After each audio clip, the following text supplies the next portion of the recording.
the siege of the Philippine National Police.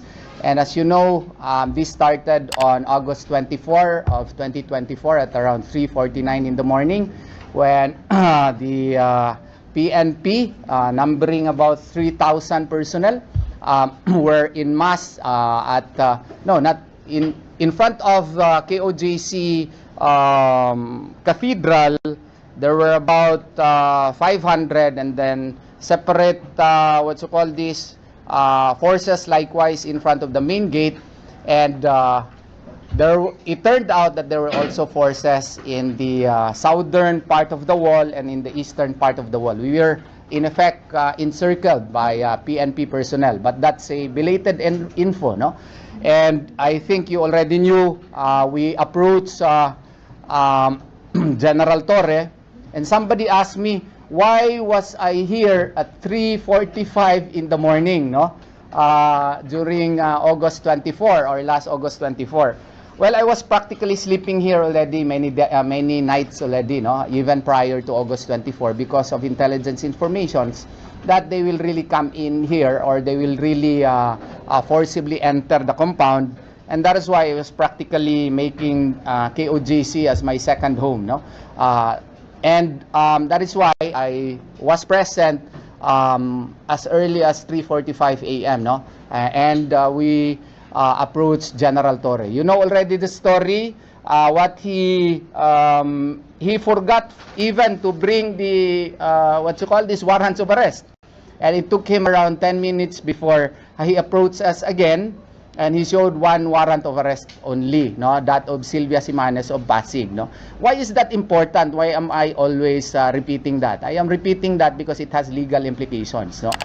What he brought here was only a warrant of arrest of an accused whose address is in Pasig.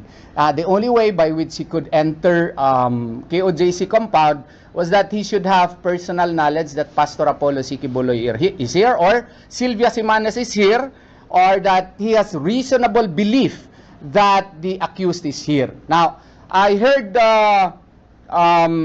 Colonel Fajardo saying that the reason why they are staying here is because of there is reasonable belief, no? And that they have a warrant of arrest. Can that be a ground for them to conduct an omnibus search, no? And a random search, and even a very intrusive search, such that they have already dug a hole almost 8 meters already, no? In the JMC, which I have been wanting to secure confirmation from them, and secure their clearance, because if you would go near the JMC basement, no, they would form right away and they would arrest you. No, one incident even just happened a while ago involving an SMNI SMNI employee who wanted to enter politely, but he was barred, no? And a number of times, no, we also tried to secure clearance, but no clearance was given. So I had to post the pictures of the hole in my Facebook, because I have no other alternative. I sent them demand letters, formal demand letters, no, but no reply. So can reasonable belief be a ground to conduct a random and very intrusive search? The answer to that is no. Why? Because reasonable belief appertains to such facts and circumstances as would lead a reasonable man to believe, in this case, a police, that accused Pastor Apollo C. Quiboloy, or in that case, Sylvia Simanes, is here. No? It does not include the right to conduct a search. Why is that? Because if you are armed only an arrest warrant, okay, that is not a license for you to conduct a search. In People versus Nuevas, there must be an arrest first before you can conduct a search incidental to a lawful arrest. The process cannot be reversed. That is our rule, okay? So kumbaga, kung may arrest warrant ka, kailangan nakita mo yung accused pumasok dun sa building. At of course, papasukin mo rin yung building, And then, magpaalam ka, announce your authority. Ako po, si General Nicolas Torre. Sino ba ang may-ari nito? Meron po akong warrant of arrest. Ipakita ko po sa inyo. No? Kung gusto niyo yung kopya, bigyan ko kayo. Ganun po ang ating proseso eh. Pwede ba papasukin mo ako? O di, kasi sige, ang administrator dito, si former President Rodrigo Duterte, tinawagan niya, Presidente, pwede ba kami makapasok? No? And secure that consent. Kung ayaw, no? Nakita mo siya, papasukin mo. Okay? Or reasonable belief na, uy, may ano talaga, meron talaga kami A1 information na nandun. Saan doon? Ay doon sa isang kwarto doon sa likod ng what you call this? Sa likod ng JMC, malapit diyan. O, adi, pasukin mo doon, specific. Kung wala doon, hindi ka authorized ng ating batas na mag-conduct ng intrusive search, no? Ang ginawa from day one, no? They have been conducting an intrusive search. Maski saan na lang ilang beses na. Kagabi nga, may commotion pa. Kasi yung mga pulis pumunta doon sa may Bible school na quarters, private quarters ng mga babaeng workers. Ilang oras sila doon. I had to call Colonel Marantan. Sabi ko, Colonel, ano na ba ito? Akala ko sigurado kayo sa heartbeats ninyo na nandyan sa JMC basement. Bakit ayaw na mag-alis yung mga pulis doon sa may Bible school? At ilang oras na sila doon at ayaw mag-alis, no?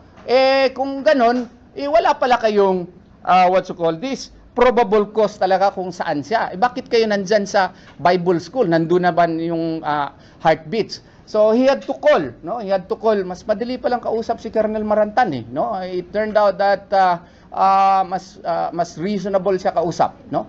And I respect him, no? So far sa aming interaction. But anyway, ang nangyayari kasi ngayon, ako pang sinalance pala ni General Nicolas Torre, no? To prove my allegations. Baka nakakalimutan ni General Torre lang at saka yung mga abogado niya, hindi siya na-advisean. The evidence withheld. Evidence, when you withhold evidence, I have been trying, you know that. I think 3 days ago, I issued a challenge to you. Sama tayo. Kuha tayo ng clearance. Nagalit pa nga yung iba ninyo. Bakit kami ang pinapakuha ninyo ng clearance? Kasi may issue noon sa One News, di ba? And I learned later na kinote lang pala nila yung Philippine Star, no? And sabi ko, o sige, tayo ang magkuha ng clearance. Walang reply hanggang ngayon. Kaya nga, kung gusto ninyo, sama tayo later na pasok tayo na doon sa isa man sa atin o magtawag sa atin or kami ni General Torre na lang, no? Kami ni General Torre, sabihin nyo 4 o'clock in the afternoon, magkita kami dito, sama kami doon dalawa, no? At kung papayag siya na nandyan yung media, okay ako, no? Challenge accepted na puntahan namin doon para ma-verify namin kung nandyan ba talaga yung, what you call this, hukay na yan. Kasi we have really grounds to believe na nandyan yan kasi, what you call this, ang nangyari kasi, may mga kaibigan din tayo na may mga mababait na puso, maski sa mga pulis, no? Na nagbibigay sa atin ng info, ayaw lang nila mag-reveal ng kanilang identities for reasons which I do not anymore have to reveal to you, no? Sana naman din niyo ako, sino yun? Sino yun? Hindi naman po pwede kasi ma-compromise natin yung safety po nila, no? So, challenge accepted, General Nicolas Torre. I know you are you issued a challenge to me, no? But you may have forgotten that evidence withheld is in effect an acceptance of a fact, no? Ang ibig sabihin niyan on rules on evidence, pag palagi naming hinihingi na makaroon kami ng confirmation, ayaw niyong ibibigay, may presumption of law na totoo yun, no? Yan po ang nasa batas natin. Pwede akong magkamali, pero yan po. Okay? Ano lang natin para maintindihan talaga ng mga tao, no?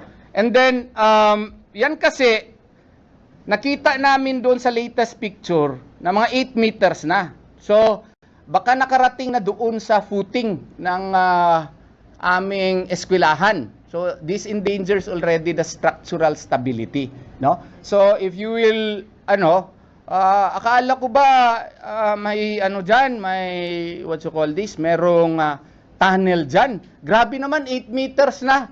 Wala pa kayong nakita. no?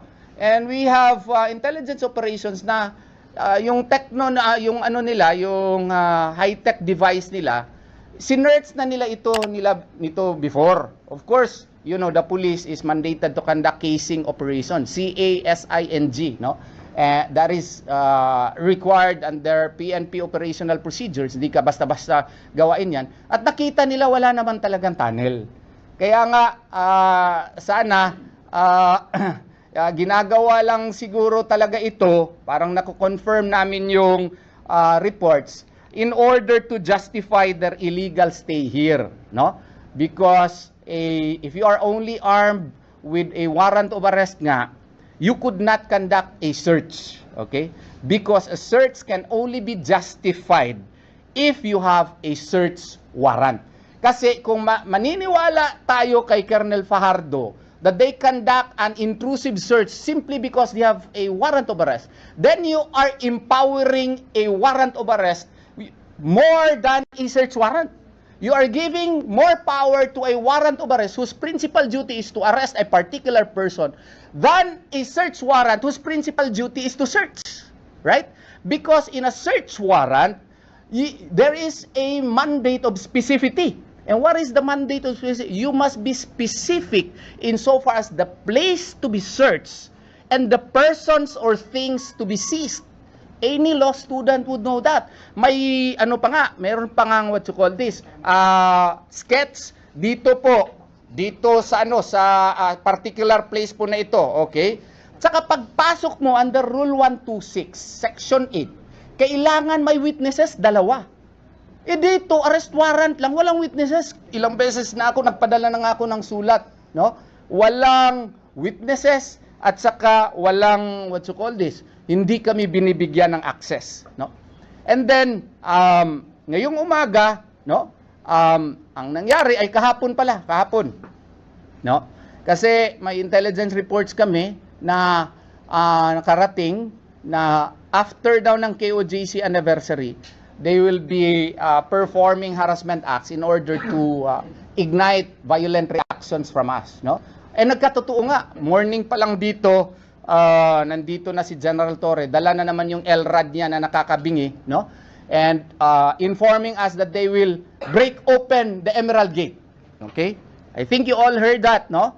And I do hope yung media naman, please i-report naman yung lahat pong nangyayari, no? Ang ginawa, naggamit ako ng megaphone, no? At sinabihan ko si General Torre, sir, there is no need to break in because you are already here. You are practically controlling the entire, what you call this, almost the entire compound, no? What are they controlling here? They are controlling the cathedral, they are controlling all the lawns, they are controlling the JMC compound, okay? And they are controlling the hangar, they are controlling the structures in the kingdom. What we are controlling are only the houses, the King's Chow, the, what you call this, some parts of the Bible school, and that's it. Kasi wala na kaming matulugan. Pati ang GMC nagawa ng, what you call this, boarding houses. Okay? So, why will you break in? Dito lang, ang ginawa, sinabi ko na, sir, there is no need to break in. Pwede naman tayo lahat. Doon naman tayo pumapasok sa gate 18. Only that we install the scanner there because for our own safety. Kung anong dinadala ng mga tao dito, may canned grenade nga na dala ng pulis eh. Buti na lang nakita ni Attorney Adam Jambangan at saka ng mga miyembro, no? So, may mga access, peak access na pinasok. Yun pala, na-confirm, may mining operations na sila doon sa JMC basement.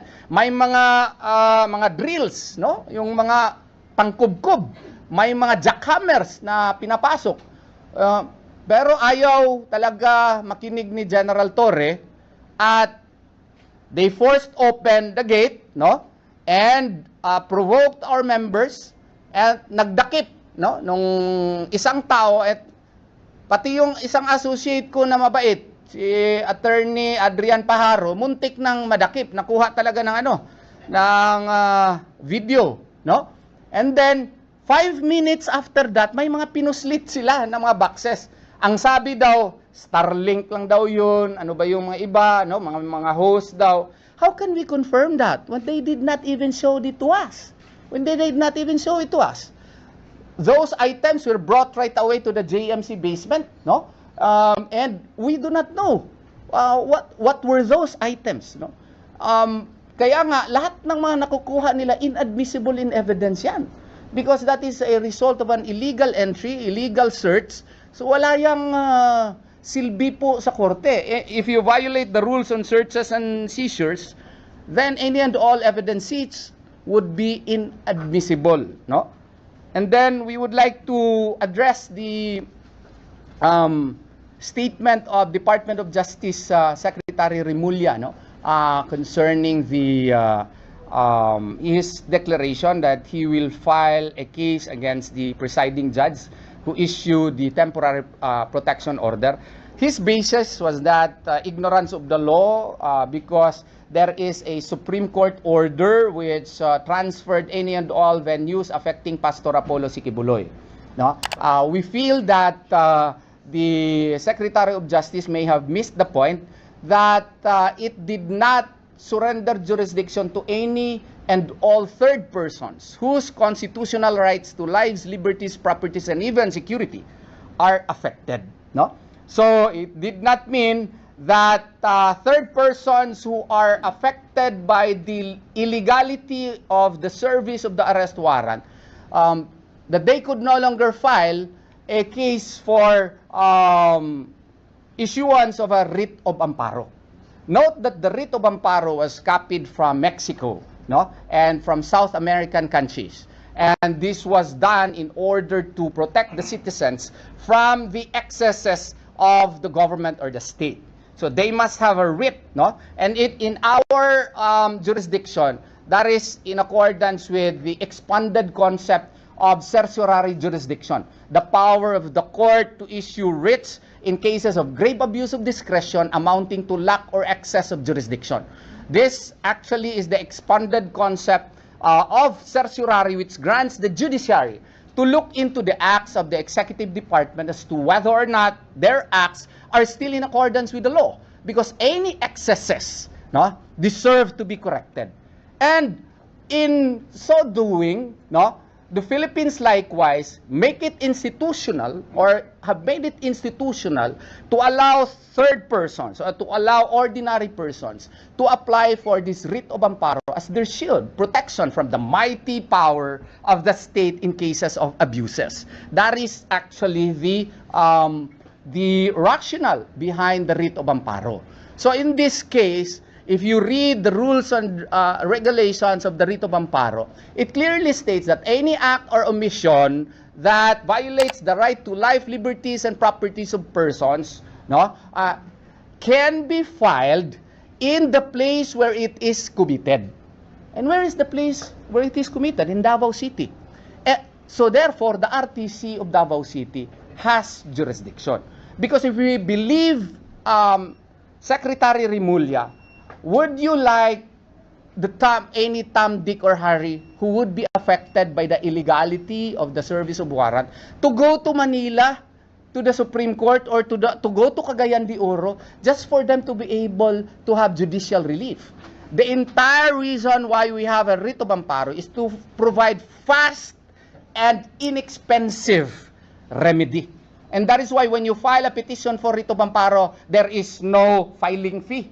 And the evidence required is only substantial evidence, not even, not even clear and convincing evidence, and not even preponderance of evidence. Substantial evidence, that evidence which would lead a reasonable man to believe that a violation may have happened, no? So, that is the entire reason why we filed the writ of amparo, because you can secure a remedy right away, no? So, and besides, the change of venue affected only to cases affecting Pastor Apollo C. Quiboloy. It did not include third persons, no? So clearly, DOJ Secretary Remulla may have been fed with wrong information. And besides, this act of his, I would subscribe to the idea of former IBP Governor Cesar Europa, Jik we call him, that this sends a chilling effect on the judiciary, because this sends a wrong signal that if you issue an order which would be contrary to the policies or to the actions being made by the executive department, then they would be threatened. And indeed, I subscribe to his view that this would have a chilling effect upon the judiciary, no? And then we request, no? The KOJC is a religious organization. They also have their own practices unique to the religious organization. This week, yesterday was the beginning of their anniversary. And they usually conduct a week-long activities, no, to actually pray to the Lord Almighty and give thanksgiving, no, in connection with the Passover. So they have activities day and night, no. In the KOJC anniversary nga, no, the PNP even gave you good sound bites that they were responsible in giving a peaceful anniversary, etc., etc. I posted on Facebook that that is a media stunt. Why? Because they did not tell you that we actually negotiated with the PNP through General Nicolas Torre, no? I brought with me the executive pastor, the executive head, no, Marlon Acobo, and I requested, we agreed to meet in Acacia Hotel two days ago, prior to September 1 ba yun? Kailan yun? Basta before nung anniversary. And I requested him, sir, my first request is, it is within the religious rights of the KOJC to celebrate their anniversary. Can we please, can you use this as a reason for you to leave the premises? Anyway, you have been here for many days already and you have not found him. Sa ayan, definitely, hindi ako maagrihan na aking mga boss niyan. Sabi niya, okay. Sir, baka pwede one day lang. One day lang, sir. Para makaselebrate naman untrammeled yung KOJC. Ayun siya. Hindi ko magarantiyan na aalis kami. Oo. Tapos, ang sabi ko, sir, maski yung cathedral na lang, no? Maski yung cathedral. Sabi niya, okay. I will consult that with the higher ups. You discuss this with Colonel Hansel Marantan. So I discussed it with Colonel Hansel Marantan. And sabi niya, itong pag-alis sa cathedral, mahirap ito. Give me two other alternatives. Wala akong magawa, sir. Ang cathedral kasi ang very important eh. Kasi that is the seat of their worship, as worship activities, no? And wala akong magawa kasi I have to consult the higher up, sabi niya. So sabi ko, wala naman kayo ibang lugar. Dito sa harap, walang pulis, or doon sa harap ng Kingdom. Pero napakainit yun, sir. Whole day kasi yung activities. How can we have activities in the, in the morning, noontime, and in the afternoon? It's very hot, especially in the Kingdom where it is cemented. So, wala akong magawa. I-relay ko lang. Hindi nag-text siya sa akin, I'm very sorry. Number 3 is the one granted. Granted daw. Kaya doon kami, no? Hindi nila sinabi yan na nag-request talaga kami earnestly. Maski one day lang sana, wala na sila dito. Dito lang sa labas sila. Or ipagamit sa amin yung cathedral, no? Nag-request pa nga ako mga noontime prior to the celebration na kung pwede makapasok yung aming IT. Kasi pinutol yung aming internet. Kita nyo naman, no? Merong pulis na ewan ko kung pulis yun, nagkumpuni dun sa taas. Tapos later on, naputol ng aming mga wires, no? Nagsabi ako baka pwede makapasok yung aming, kasi nandyan sa cathedral yung mga internet daw namin. Hindi ko naman alam yung mga connection dyan. Hindi kami pinayagan.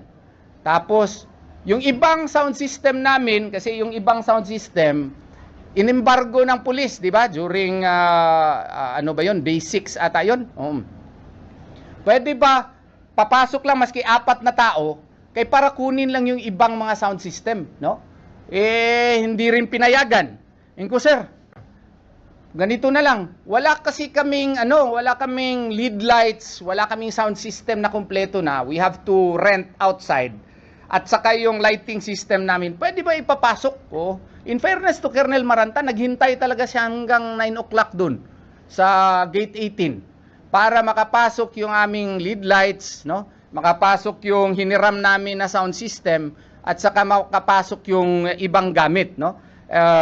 Pero yung mini stage namin, nagpag-alis na niya, hindi nakapasok kasi wala na siya, iba na yung police na nandun, no? But we had to find ways at natuloy pa rin yung aming celebration, not because the PNP are here, but because of the resilience and the faith of the KOJC members.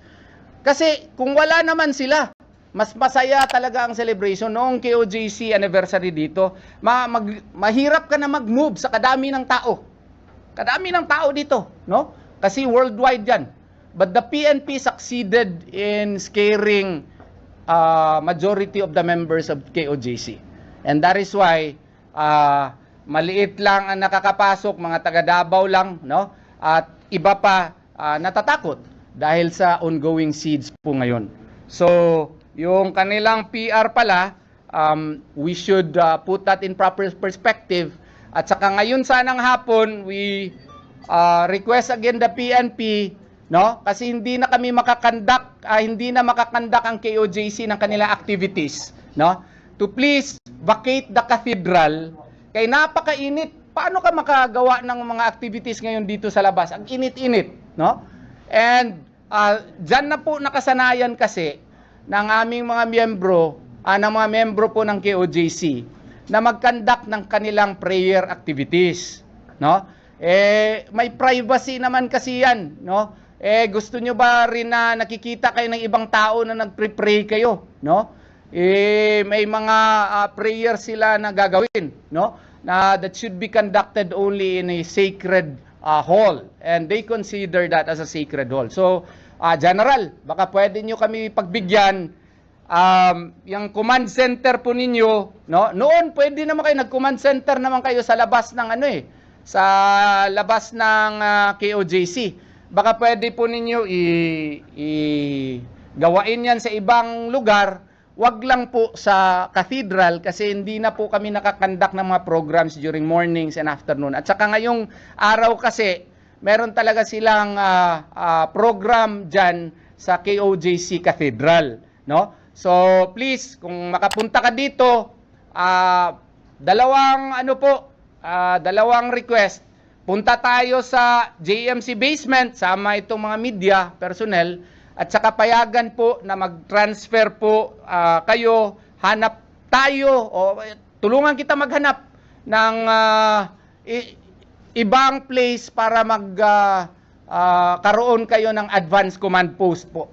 Kasi gagabitin ng mga miyembro yung KOJC Cathedral po. Now, having said that, I am open to your questions. Sir, I'm Jim Ondaria, SMI News National. Sir, sabi po ni General Torre, yung post mo daw sa Facebook ng mga pictures could be mere products of Adobe Photoshop. Sabi niya, and sinabi niya rin sir sa press con that wala daw halong politika itong nangyayari sa KOJC. What are your thoughts about that, sir? Kung product ngayon ng Photo Adobe Shop, no? Ilang beses na kasi At saka kaya nga para erase yung mga doubts na yan, magsama kami, no? Sama itong mga media personnel, no? Na papasok at payagan niya kami para ma-determine natin kung totoo ba talaga ito. Kasi kung hindi totoo, then we will be truly happy, no? As to his other declaration na walang halong politika ito, kanyang opinion yon. Na ang amin naman is parang meron talaga, no? Kasi hindi ko maintindihan bakit itong great obsession na nangyayari ngayon na you would spend so much. Ilang tao pa kakainin mo dito araw-araw? 3,000, 4,000 sila, no? Spend so much, yung balik-balik ko na, yung mga terorista nga na marami nang napatay, convicted na, ni ang PNP wala nang ginawang mga wala nang ginawang hakbang para madakip ito sila. Doon sa West Philippine Sea, no? Doon ang problema talaga, hindi naman tayo nag-assemble ng ganito karami ng mga pulis para at least yung specific areas na kiniklaim natin ay hindi ma-claim ng iba, no? So, yun duda namin, pero pwede rin kami magkamali. Pwede rin kami magkamali. Attorney, Yes. sabi ni General Torre kanina, yung sa digging activity, yung sa picture na pinost mo, sabi niya na patunayan mo daw yung mga allegation, ilabas mo daw yung tao na nagsisend sa'yo ng mga picture doon sa baba.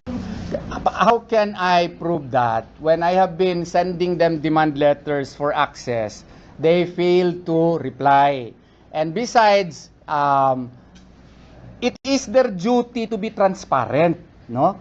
Under the law, when you are armed with a search warrant, they are not armed with a search warrant, but under the law, when you are serving a search warrant, there must be 2 witnesses with you, no, in order to conduct a search. And even a search warrant requires specificity of the place where you can search. But in this case, they only have an arrest warrant. An arrest warrant, and if you enter a building, na explain ko na sa inyo, yung reasonable belief requirement, yung requirement na nandun talaga siya sa isang place without conducting any search. Plain view, nandun talaga siya, Because when you conduct an intrusive search, that already requires a search warrant, which they do not have. Okay? Sabi niya yung informant mo daw, ilabas. Alangan naman i-inform, ko sa kanya, anong gagawin niya sa informant ko? Ang tapang-tapang niya kahapon nga, ang tapang-tapang niya. If reporters like you have the obligation to protect your source, how much more a lawyer who is merely trying his best to confirm whether or not their digging is in fact happening? No, I have issued them challenge for me to have access, yet they did not do that. No, they did not give us that access. So this, under the rules on evidence, if you refuse this, then there is that presumption na totoo ito. So baka gusto niya i-konsulta yung mga abogado niya. Alright, sir. Mainom lang ako, ha?